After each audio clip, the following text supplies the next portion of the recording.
Hello warga MKR, kembali lagi bersama dengan Yaya dengan show kita. Tapi seperti yang anda semua lihat hari ini, tak seperti di kebiasaan show-show yang lain, Yaya bertemankan tetamu khas, tetamu istimewa yang sudi datang ke studio untuk bersama-sama dengan Yaya hari ini. Dan di sebelah Yaya bukan calang-calang orang, beliau merupakan figura politik yang dikenali. Beliau ialah YB Sherlina Abdul Rashid, juga merupakan ahli parlimen Kerusi Bukit Bendera P048.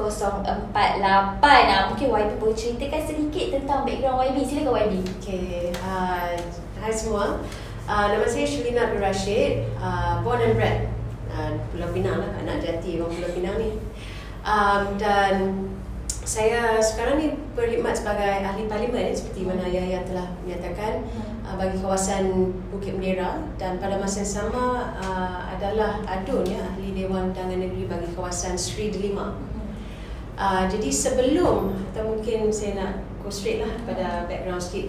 Sebelum jadi ahli parlimen, saya berkhidmat sebagai adun, dan sebelum tu sebagai ahli majlis bagi Majlis Bandaraya Pulau Pinang. Memang anak jati Pulau Pinang, geng. Memang selalu ada dekat Pulau Pinang lah ni. Jadi majlis tertinggi ya. Ahli majlis. Ahli majlis Pulau Pinang, kemudian jadi adun Seri Delima, kemudian diangkat menjadi MP pula kan. Bukan calang-calang orang. Mungkin YB nak teruskan sikit dengan apa yang YB suka buat ke atau sebagainya. Okay, soalan hobi apa yang saya suka buat ni banyak tau. Tapi mungkin boleh kongsi sikit dengan semua. Saya graduate daripada USM, Pusat Seni, School of Arts, dan ada degree lah dalam BFA, Bachelor of Fine Arts in Graphic Communications dan Komunikasi. Dan waktu dulu tu saya minor dalam fotografi. Jadi fotografi waktu dulu tu adalah fotografi bukan zaman DSL. Jadi kalau ikutkan saya memang orang kata memang peminat seni, muzik, persembahan seni dan sebagainya. Okay, sebelum kita nak borak panjang lagi dengan YB Sherlina kan, nama glamour apa YB? Nama penduduk setempat kat tempat YB, diorang panggil YB apa sebelum kita nak lebih cerita panjang lagi ni? Malangnya saya tak ada nama glamour. YB Sher ke, YB Lina ke? Okay, so nama penuh Sherlina, tapi kadang-kadang ada juga lah orang yang menyebutkan Sher, S-Y-E-R. Ada juga kalangan yang memanggil Lina. Kalau mak dengan ayah kadang-kadang panggil Na. Tapi kadang-kadang bila mereka panggil Na tu, kita tahu lah ada buat sesuatu lah kan, trouble. Tapi di kawasan YB biasanya kebanyakan mereka panggil YB apa? Biasa kan panggil Sherlina. Okay. Tak ada nama glamour lah. Okay, Yaya nanti MKR nak mengambil kesempatan ini untuk mengucapkan terima kasih terlebih dahulu kepada YB atas kesudian untuk bersama-sama dengan Yaya dan TMKR hari ini untuk kita sekadar berkongsi apa jua pendapat, sekaligus lebih mengenali dengan lebih dekat lagi dengan YB Sherlina Abdul Rashid. Terima kasih sekali lagi YB, dan tanpa berlengah masa lagi, Yaya teruskan dengan soalan yang pertama Yaya untuk YB. Jadi YB, first thing first lah, macam mana rasa dah lebih 6 bulan orang kata menjadi ahli parlimen. Kita tahu yang YB daripada anggota adun Seri Delima kini menjawat jawatan sebagai MP. Semestinya ada perbezaan yang ketara. Mungkin YB Syah boleh kongsikan apa yang best, apa yang tak best, apa perbezaan yang ketara, ataupun perbezaan yang terbesar dari adun ke parlimen, apa yang mengejutkan ataupun YB rasa alah biasa je, I can go through this. Silakan YB. Benda yang saya rasa yang I wish I had more time kan, is that macam schedule tu memang busy. Jadi saya selalu bagi tahu pada team saya dekat office dan sebagainya, kata I wish we had more time. Tapi transition daripada adun dan MP bagi saya taklah sesuatu yang amat berbeza. Kata perbezaan yang drastik tu tak. Sebab kata kalau ikutkan tanggungjawab tu adalah lebih kurang sama. Jadi yang pertama kali ni, yang paling utama ni adalah kita nak bantu rakyat. Jadi mungkin yang perbezaan tu adalah bila kita pergi ke parlimen, ke peringkat parlimen tu. Jadi dasar dan sebagainya adalah orang kata dia akan influence apa yang berlaku di arena nasional. Jadi selalunya kalau macam kalau adun tu dia hanya terhad ke ke state. Tapi saya rasa di sinilah kita ada platform yang lebih luas untuk gerak untuk apalah, untuk mencari sesuatu reformasi political ataupun social reforms. Yang tu kita tanyalah pasal personal life pula sejak jadi MP ni kan. Orang kata seberapa kerap YB balik ke Penang dan berulang balik ke Kuala Lumpur untuk bersidang pula. So saya selalunya base di Pulau Pinang, memang duduk kat Pulau Pinang. Sebab tu kawasan kita. Jadi hanya datang ke Kuala Lumpur apabila Parlimen bersidang. Itu kalau ada mesyuarat dan sebagainya, memang saya ada di sinilah. Jadi 90% of my time is spent in Penang. So balik ke sini agak dalam seminggu tu berapa kali? Dia tu pula juga lah, kalau macam waktu Parlimen dia bersidang hari Isnin hinggalah ke Khamis. Dan selalunya malam Khamis tu ataupun pagi Jumaat tu saya akan balik ke Pulau Pinang. Dalam way. Baik, soalan yang seterusnya ni mungkin ramai yang ingin tahu, terutamanya kita tahu YB sendiri dalam parti DAP sudah 10 tahun lamanya. Mungkin dah orang kata daripada 2013 lagi yang YB. Betul. Dan selalulah menjadi isu ataupun persoalan biasalah, kenapa memilih parti DAP. Mungkin di awal-awal penglibatan YB dulu ada persepsi yang orang kata kurang enak didengar tentang YB yang bertanding di bawah DAP. Mungkin YB nak ceritakan, nak kongsikan sikit di awal-awal penglibatan YB dalam parti DAP. Kalau ikutkan sampai sekarang pun masih lagi ada komen-komen. Kalau pergi ke Facebook dan sebagainya, memang ada wujudnya komen-komen tersebut. Tapi bagi saya terus terang lah, saya bila nak masuk parti politik DAP, saya tak nampak pun macam kita ni bangsa atau kaum Melayu, Cina, India dan sebagainya. Jadi mungkin bezaan tu adalah di mana saya telah dibesarkan di dalam suasana yang memang macam mak bapak saya telah menyemaikan perasaan yang kita ni rakyat Malaysia. Tak ada hanya perbezaan. Cuma mungkin ada perbezaan tradisi, kan, heritage dan sebagainya. Tapi kalau ikutkan sebagai rakyat Malaysia, we all should be treated as equals. Jadi bagi saya tak ada lah kata kita ni nothing too different. If that makes sense. Okey, tapi ada juga yang memberi pandangan yang berbeza sedikit. Yang YB Sherlina menyertai DAP sebab senang nak jadi calon. Sebab katanya DAP agak kekurangan calon. Katanya lah masa tu. Kalau YB join PKR ataupun UMNO, mungkin jalan nak ke Parlimen agak sukar kan, sebab dia banyak calon. Dan ini hanyalah satu pandangan semata. Tapi apa yang YB nak katakan, apa yang YB rasa tentang apa yang diperkatakan ini? Masuk DAP lagi senang dari masuk PKR dan UMNO. I wish it was that simple, but no, tak. Sebenarnya apa yang kita nak lakukan, it is also based on merit. Dan there's no, orang kata tak ada lah, orang kata shortcut untuk sesuatu perkara yang kita nak capai. So manusia macam itulah, mereka akan seringkali menyatakan benda fitnah dan sebagainya, macam all those comments. Saya join DAP disebabkan satu, di Pulau Pinang kita dah nampak kan, pemimpinan DAP itu, bagi saya dengan pemimpinan DAP itu lebih closer lah. Sebab salah satu pakcik saya dulu adalah ahli DAP waktu tahun 80-an dan pernah bertanding juga. Dan kawan-kawan saya pun adalah ahli-ahli DAP, dan sekarang ni salah satunya adalah adun bagi Pulau Tikus, saudara Chris Lee, kawan baik tu. So bila orang kata, bila tahulah, bila kita nak sembang mengenai politik kan, nak vent mengenai isu-isu dan sebagainya, dialah merupakan kawan yang close. Jadi dari situlah dia slowly kan kita sembang lagi, dan itulah cara dia. Okey, dan tentunya bukan mudah, bukan senang nak jadi ahli parlimen berbangsa Melayu dalam parti DAP.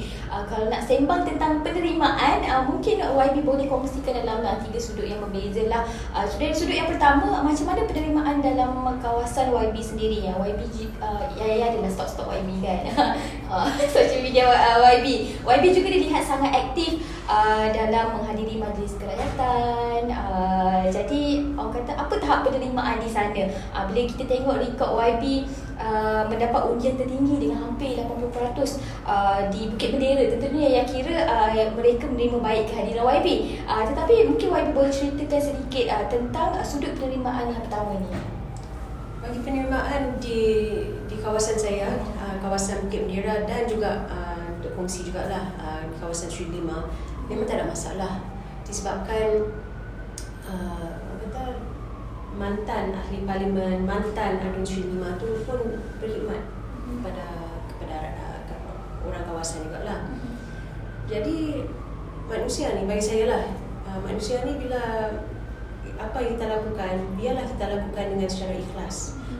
Seperti mana kalaulah kita ada jawatan kepimpinan dan sebagainya, tanggungjawab utama tu adalah untuk bantu rakyat. Jadi bagi saya ni, kita nak bantu rakyat, siapa yang perlukan bantuan kita bantu, tak kisahlah bangsa apa, agama apa, kan? So dengan orang kata dengan perkara kita telah lakukan, like all the previous works that we have done, these are things that people will see and people will understand. Jadi again, kalau kita tengok di kawasan Parlimen Bukit Bendera, mantan ahli parlimen sebelum saya adalah saudara Muhammad Wai. Dia pun banyak juga bantu rakyat juga. Jadi sebelum tu adalah saudara Zainal Faizuari, antara Melayu, MP Melayu juga lah yang pertama di Pulau Pinang. Jadi tak ada masalah penerimaan. Saya rasa di Pulau Pinang, di kawasan pulau tu memang tak ada masalah. Tapi itulah macam majlis kenduri lah, majlis kerakyatan tu seronok juga sebab that is one of the best ways to interact with people. Dan bagi saya tak sukalah kalau pergi ke satu majlis tu duduk dalam 10 minit. Saya juga tak sukalah sebab saya nak duduk, nak interaksi, nak sembang dengan rakyat. Dan juga yang penting tu, kalau kita pergi ke majlis tersebut, that is the best way for us to gauge what is needed on the ground, keluhan dan sebagainya. Kita dengar.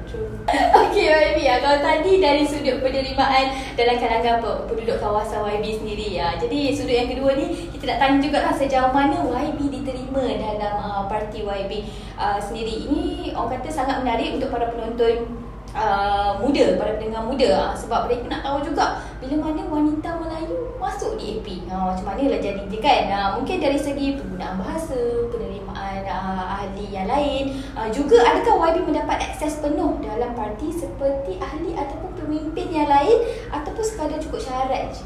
MP Melayu lah dalam DAP saya, YB Rara dengan YB Shah.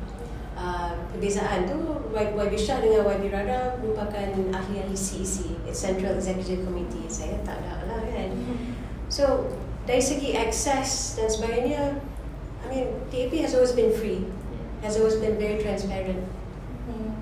So tak ada apa-apa masalah lah. Orang yang menggembar-gemburkan benda tu kan. Kita sebenarnya tak nak bagi campur kot Melayu dengan Cina. Okay tak. Tapi ini yang menyedihkan disebabkan kalau kita tengok zaman-zaman waktu P.Ramlee dan sebagainya, tak ada masalah. Tak ada, orang kata the division between races did not exist. Cuma sekarang ni bila kita tengok adalah beberapa organisation, komite politik dan sebagainya, mereka menggunakan isu-isu perkauman. Isu kaum, agama. Okey, tadi sudut penerimaan masyarakat sudah, sudut penerimaan dalam parti sendiri sudah. Sudut pandangan terakhir ni iaitu dari segi penerimaan YB oleh rakyat Malaysia sendirilah yang YB nampak dah jadi international leader dan personality. Orang cakap kalau lepas di hati penduduk kawasan setempat, tak semestinya lepas di hati satu Malaysia. Macam mana pula tu YB? Soalan tu memang sukar untuk saya jawab. Jadi soalan ni saya akan lontar balik kepada rakyat Malaysia.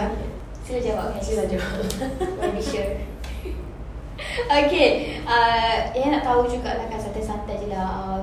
YB memang sekarang dah dikenali sebagai MP ataupun ikon leadership macam tu kan. So YB sebenarnya nak dikenali sebagai apa dekat Malaysia ni? Mungkin politician ke, writer ke, atau apa yang YB nak dikenali dekat Malaysia ni? Kata dikenali sebagai sesuatu kan, that's really difficult for me to answer lah. Tapi apa yang saya berhasrat ni, what I envision and what I would love to see is that someone who created, who participated in the movement for change. Waktu macam sekarang ni, bagi benda yang utama sekali ni bagi saya lah, saya nak tengok participation wanita dalam hal-hal politik, policy decision making levels tu. Yang tu saya nak tengok lebih ramai wanita tampil ke depan. Itulah saya nak. Jadi role saya ni, saya tak naklah kata ni saya ni leader dan sebagainya. Saya adalah seorang warga Malaysia yang nak seru kepada wanita lain, come and join the fight. Okey, sedikit selingan di sini yang nak ikhlas sikit lah YB kan. Kalau anda semua nak komen, sangatlah diadukan, boleh terus pergi je dekat social media kami, TikTok, IG, Twitter, Facebook, My Campus Radio, dan boleh check it out juga video-video yang menarik dari kami di YouTube channel kami My Campus TV dan My Campus Radio. Dan masih lagi bersama dengan Yaya dan tetamu istimewa Yaya hari ini, iaitu YB Sherlina Abdul Rashid yang merupakan ahli parlimen kerusi P048 Bukit Bendera Pulau Pinang. Dan Yaya teruskanlah dengan soalan yang seterusnya. Tapi sebelum tu, My Campus Radio ni adalah salah satu stesen ataupun platform suara orang muda. Jadi nak tanyalah soalan yang berkaitan dengan anak muda. Apa YB rasa peranan orang muda dalam politik kebangsaan, ataupun apa isu orang muda yang YB nak suarakan dekat parlimen? Apa yang nak diperjuangkan tentang anak muda ni YB? Sebab rata-rata yang tanya anak muda ni tak berani lagi nak menceburkan diri dalam politik sebab takut. Katanya kalau ini pun sama, semua sama, tak payah pilih lah, malas nak ambil pot dengan dalam politik. Macam mana YB? Faham. Jadi peranan belia lah kan, rakyat, warga belia di Malaysia ni adalah we all main peranan yang amat besar. Macam sekarang ni kalau kita tengok all the things happening in parlimen kan, dasar lah kita bahas dan sebagainya, ini adalah untuk masa depan. All the policies that we debate, it's all for the young generation. Tapi satu perkara yang saya amat risaulah, iaitu adalah tahap orang kata pendidikan politik di Malaysia. Kalau kita bandingkan dengan negara luar macam US, apa memang beza. Macam sekarang ni kita tahu kan, siapa-siapa yang jadi 18 tahun, you have automatic voter registration. Tapi sebelum umur 18, what type of exposure in politics you have? Itulah that's a concern. Jadi kalau kita tengok di US, bagi contoh lah, macam kanak-kanak sekolah rendah, mereka di-expose, diajar tentang perlembagaan US lah. Tapi kat Malaysia tak ada lagi. So bagi saya, reforms in terms of education, pendidikan tu penting. Jadi pendidikan penting, kita nak bagi information yang sah kepada anak-anak muda, and it will take a generational change. Jadi YB rasa apa yang macam mana nak buat dengan seperti yang YB katakan tadi, yang belia dekat Malaysia ni tak di-expose, tak diredahkan dengan pendidikan politik. Jadi mungkin ada cadangan-cadangan tertentu yang YB terfikir nak buat, mungkin buat buku ke, masukkan dalam silibus sekolah ke, ataupun sebenarnya anak muda sendiri yang kena beranikan diri. Yes. So kalau silibus, nak masukkan silibus dalam sekolah tu would be the best. Tapi benda tu kita pulang kepada Kementerian Pendidikan. Tapi pada masa yang sama, misalnya sebagai ADUN ataupun MP, kita sebenarnya boleh buat program-program khususnya untuk belia, untuk tahu sikit sebanyak mengenai, sebagai contohlah undi 18, hak-hak kita sebagai rakyat Malaysia, again what's enshrined in our constitution. Sebenarnya banyak kita boleh lakukan, tapi kadang-kadang the challenge is how can we make politics fun? Itulah cabaran dia, sebab masih lagi ada tanggapan bahawa politics ni it's so old, it's boring. So how can we make it fun and accessible kepada semua lah. Di kawasan YB sendiri lah, di Bukit Bendera kan, macam mana orang muda di sana? Adakah mereka mula menerima politik ni, ataupun sebahagian besarnya memang semuanya daripada warga tua, warga emas? Macam mana YB orang kata menarik minat orang muda dekat sana? Kalau di Pulau Pinang tu, saya rasa it's actually a collective effort. It's not just myself, tapi orang nampak lah macam pemimpin, adun-adun yang muda macam YB Daniel Boy, YB Chris, dan juga again bila kita tengok kerja dan juga apa yang dilakukan oleh misalnya lah YB Steven Sin dan sebagainya, these are things that people and especially the young people can see. Dan juga yang paling best YB Adam Adli, kita tahulah kan his history sekarang di timbalan Kementerian Belia dan Sukan. So saya haraplah bahawa bila anak-anak muda ni nampak role models macam ni, ia akan beri satu keyakinan untuk just go and join the movement. Ni Malaysia ni kita punya lah. Okey YB, sedia maklumlah kita tahu yang YB berasal daripada Penang, dari Kerusi Penang, dan antara perkara hangat yang berlaku, yang sedang berlaku di Penang sekarang ialah green wave ataupun ombak hijau yang berlaku di utara seberang perairan, Kepala Batas, Tasik Belugu, Pematang Pauh pun. Jadi nak tanyalah dengan YB rasa bila ada undi 18 ataupun pengundi muda ni kan, adakah ia sesuatu yang menguntungkan PAS? Malah orang kata Nurul Izzah pun kalah dalam mempertahankan kubu kuat PKR Pematang Pauh, kalah dengan Ustaz Fawaz.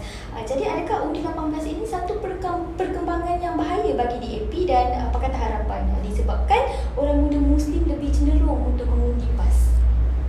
Undi 18 ni saya kata kita nak label that as dangerous tak, but it is very important, amat penting untuk undi 18 has that movement that can change the country, no doubt.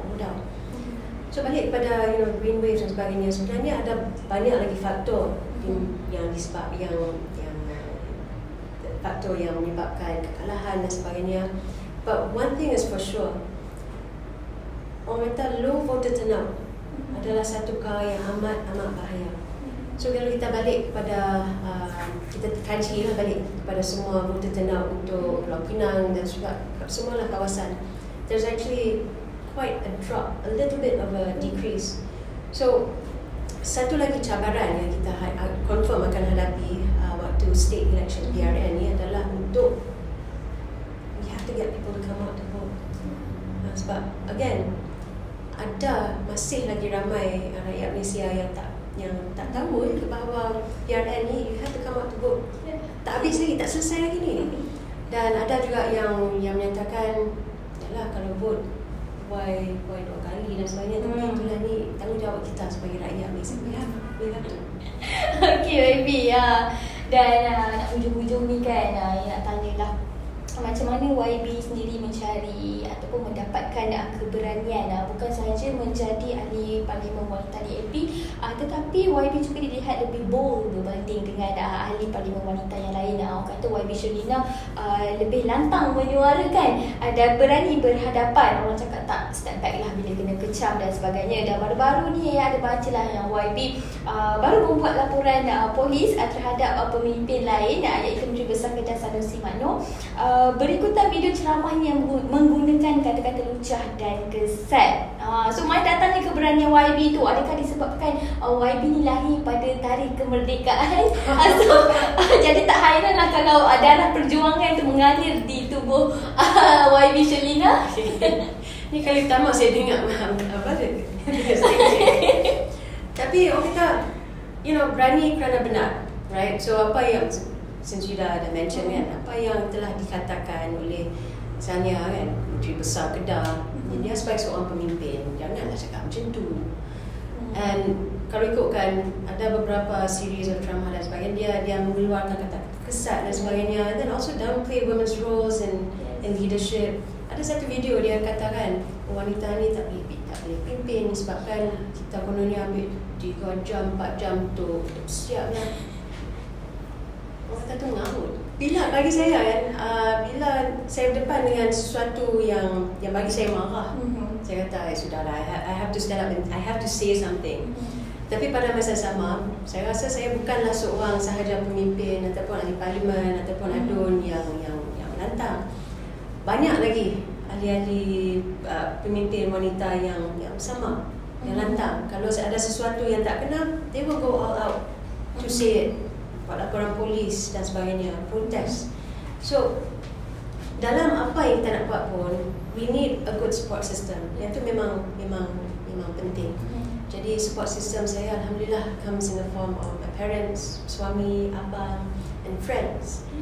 So itulah apa yang kita nak buat pun, we have to have the conviction that we are doing something right, and that itulah kata kalaulah the only way to deal with darkness is to have that light of change, positive. Yes. So YB, apakah nasihat YB untuk orang muda yang nak jadi ahli parlimen ataupun nak menceburkan diri dalam arena politik negara? Okay. So dalam kalaulah berminat, actually the best way is to reach out, ya, boleh contact, hubungi Adun ahli parlimen, dan juga tanyalah sama ada mereka ada macam internship. Saya rasa kalau internship, that would be the best way to expose. Yes, ada. Juga macam internship, dan juga kalau macam parti-parti politik pun ada juga their own internships for organizations. Dan itu dalam hal-hal MP's office, Adun's office. Pada masa sama saya tahu juga bahawa CSO yang NGO pun ada juga internship yang boleh dilakukan. So bagi saya lah, the best way is that you have experiences from both sides. Politics and also NGO. Sebab saya pun datangnya daripada NGO juga, macam aliran Penang Stop Human Trafficking. Jadi it gives you a better understanding of both sides. Asal daripada tu mungkin YB nak bagi kata-kata semangat ke untuk orang muda kita yang lelah betul dengan politik negara kita ni kan? So orang muda jangan putus asa. Okay, yang tu lah, don't give up. Orang kata dalam kehidupan ni memang kita akan selalu hadapi cabaran. Jadi kalau kita tengok kepada perjuangan macam the late Kapal Singh, and also macam sekarang ni, Tan Sri Lim Kit Siang, banyak lah. You look at the challenges that they face as opposition dari dulu masuk jail dan sebagainya, semua yang tersenarai dalam Ops Lanang juga, bagi contoh. Just cuba imagine kalau lah mereka give up waktu mereka zaman muda-mudi dulu, Malaysia would be very different right now. So dalam perjuangan untuk improve standings of our country, and you cannot give up. Dan anak-anak muda sekarang ni, you have a very good platform, very good. Kata kita ada pemimpin muda yang you can actually reach out, aspire to platform, social media, where you can actually gain information. So information tu ada. It's just now let's sit down, unite, and discuss on strategies and how we can work together. Okay. Baik, soalan terakhir ya untuk YB lah. Dan ujung-ujung ni nak tanya yang santai-santai je lah kan. YB juga merupakan penggemar berbagai-bagai bermacam-macam aktiviti yang seperti windsurfing, kickboxing, sajak, menulis dan juga muzik dan band. Kami di My Campus Radio ni memang mengetengahkan indie music. Jadi nak tahu juga lah apa jenis muzik yang YB love. Mungkin YB boleh suggest atau kongsikan bersama-sama. Actually banyak. So again, indie, there's rock, there's alternative. I also listen to metal. So actually banyak. Dan juga 80s dan sebagainya, 90s. Memang saya suka muzik. Saya penggemar muzik. And also, I play music. Saya ada band, dulu ada band. Main gitar. Penyanyi ke? Saya tak nyanyi, saya main gitar. Kalau saya nyanyi, soalan tak merdu. So boleh. Yes, yeah. Daripada zaman universiti lagi lah, memang YB dah minat benda-benda macam ni. Yes, yeah. Macam mana pula yang senang tarik dengan windsurfing tu? YB seberapa aktif dalam sukan air tu? Saya memang suka sea sports. Saya I like the outdoors. Saya memang penggemar outdoors. Jadi macam windsurfing, wakeboarding ni memang saya cukup suka lah. Dah lama lah. Cuma sekarang ni dah lama tak buat lah sebab tak ada masa kan. Kalau tak kita nampak YB shirt kat sini dah dekat air dah. Dekat tengah laut tu. Okey, baiklah kita dah pun sampai ke penghujung show kita. Terima kasih diucapkan buat YB Sherlina Abdul Rashid atas kesudian untuk bersama dengan Yaya hari ini. Dan yang ingatkan ini hanyalah perkongsian apa jua pandangan kita. Kita bukanlah nak bercakap buruk tentang sesuatu perkara. Ini adalah perkongsian ataupun kita nak lebih mengenali dengan YB Sherlina Abdul Rashid, Ahli Parlimen P048 Bukit Bendera Pulau Pinang. Dan kira itu sahaja dari Yaya dan tim MKR. Jumpa lagi di lain hari lain waktu untuk dikongsikan dan dibahaskan bersama di Hari 5 Campus Radio. Jom berubah bersama. Bye.